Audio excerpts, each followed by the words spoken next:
సమర్థమైన జిల్లా నేతల నాయకత్వంలో సత్తుపల్లిలో ఈసారి తనదే విజయమని టీఆర్ఎస్ అభ్యర్థి పిడమర్తి ధీమా వ్యక్తం చేశారు.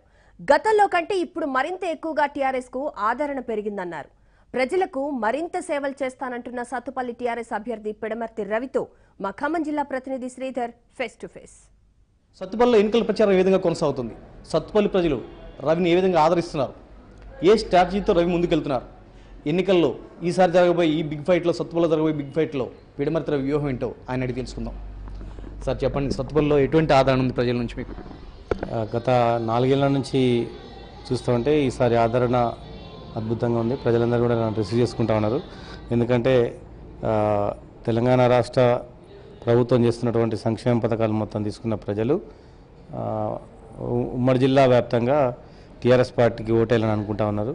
అదేవిధంగా సమర్థవంతమైన నాయకత్వం ఖమ్మం జిల్లాలో ఉంది. మంత్రి తుమ్మల నాగేశ్వరరావు గారు, ఎంపీ పొంగులేటి శ్రీనివాసరెడ్డి గారు, జల వెంకట్రావు గారు, మోహజావ్ లాంటి వాళ్ళు మా కాన్స్టిట్యున్సీలో ఉండడంతో వారి నాయకత్వంలో ఉన్నటువంటి వారి అనుచరులు మొత్తం కూడా టీఆర్ఎస్ పార్టీకి కమిట్ అయి ఉన్నారు. కాబట్టి వాళ్ళందరూ కూడా టీఆర్ఎస్ పార్టీని గెలిపించాలని ఉన్నారు.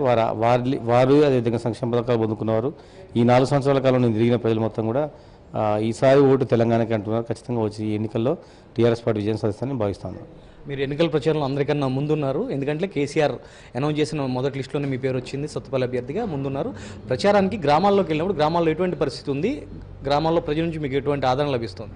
ప్రతి ఊర్లో స్వాగతం చేస్తూ ఉన్నారు, మంగళారతులు పడుతూ ఉన్నారు, బొట్టు పెట్టి దీవెన ఇస్తున్న ఆశీర్వదిస్తూ ఉన్నారు. ఎందుకంటే అందులో మెజారిటీగా ఆసరా పింఛన్లు తీసుకున్నటువంటి పెద్ద మనుషులు, వికలాంగులు, వితంతులు, ఒంటరి మహిళలు మొత్తం కూడా ఆ ఊర్లో సగం మంది ఉంటున్నారు. అదేవిధంగా మెజారిటీగా రైతు బంధు పథకం తీసుకున్నటువంటి రైతులు దాదాపుగా నియోజకవర్గంలో 70,000 మంది ఉన్నారు. ఆసరా పింఛన్లు తీసుకున్న వారు 30,000 మంది. 1,00,000 మంది ప్రభుత్వం నుంచి డైరెక్ట్గా లబ్ధి పొందినటువంటి వారు 1,00,000 మంది ఉన్నారు. ఉన్న 3 లక్షల ప్రజలలో 2,20,000 ఓట్లు ఉన్నాయి. కాబట్టి మెజారిటీగా 1,80,90,000 దానిక లబ్ధిదారులు ఉన్నారు నియోజకవర్గంలో. ఆ లబ్ధిదారులు మొత్తం కూడా మరి లబ్ధి పొందిన వాళ్ళు కేసీఆర్ గారిని వారిని ఆయన ఆస్వాదించాలని అనుకుంటా ఉన్నారు. అదే ప్రభావం నా మీద పడతా ఉంది. అందరూ కూడా మరి ప్రతి ఇంటిలో ప్రతి ఒక్క వ్యక్తికి, ప్రతి ఇంటికి కూడా సంక్షేమ పథకాన్ని అందించిన ఘనత ముఖ్యమంత్రి కేసీఆర్ గారు దక్కింది. కాబట్టి వారి ఆదరణ మర్చిపోయినది. ఎన్నికల్లో ఖచ్చితంగా వాళ్ళందరూ కూడా టీఆర్ఎస్ వైపే ఉంటారు. సత్తుపల్లి నియోజకవర్గంలో పిడమర్తి రవి అందరినీ కలుపుకొని వెళ్ళడంలో విఫలమవుతున్నారు. అందరినీ కలుపుకొని వెళ్ళే పరిస్థితి లేదని చెప్పి విమర్శ ఉంది. దాన్ని మీరేమంటారు? మొదటిసారిగా ఇప్పుడు మంత్రి తుమ్మల నాగేశ్వరరావు గారి వర్గము ని కలుపుకోపోయినా, అదేవిధంగా మువాజాబాద్ గారి బ్యాచ్ అంతా నాతోటే ఉంది. అదేవిధంగా జల వెంకట్రావు గారు రేపు 8వ తారీఖు మీటింగ్ పెట్టిండ్రు. ఆ తర్వాత ఎంపీ గారి మీటింగ్ కూడా ఉంటుంది. అందరం కలిసి మీటింగ్ పెడతాం.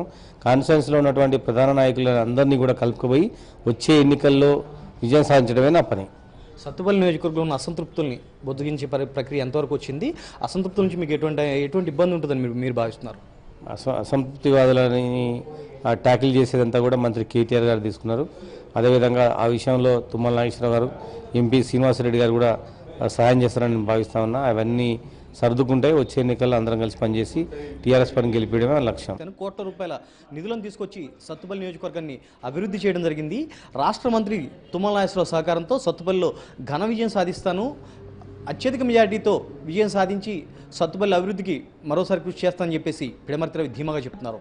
వీడియోని సంపత్తో శ్రీధర్, ఏబిఎన్ ఆంధ్రజ్యోతి, ఖమ్మం. మిగతా వార్తల్లోని వివరాలు మరో విరామం తర్వాత చూద్దాం. చూస్తూనే ఉండండి ఏబిఎన్.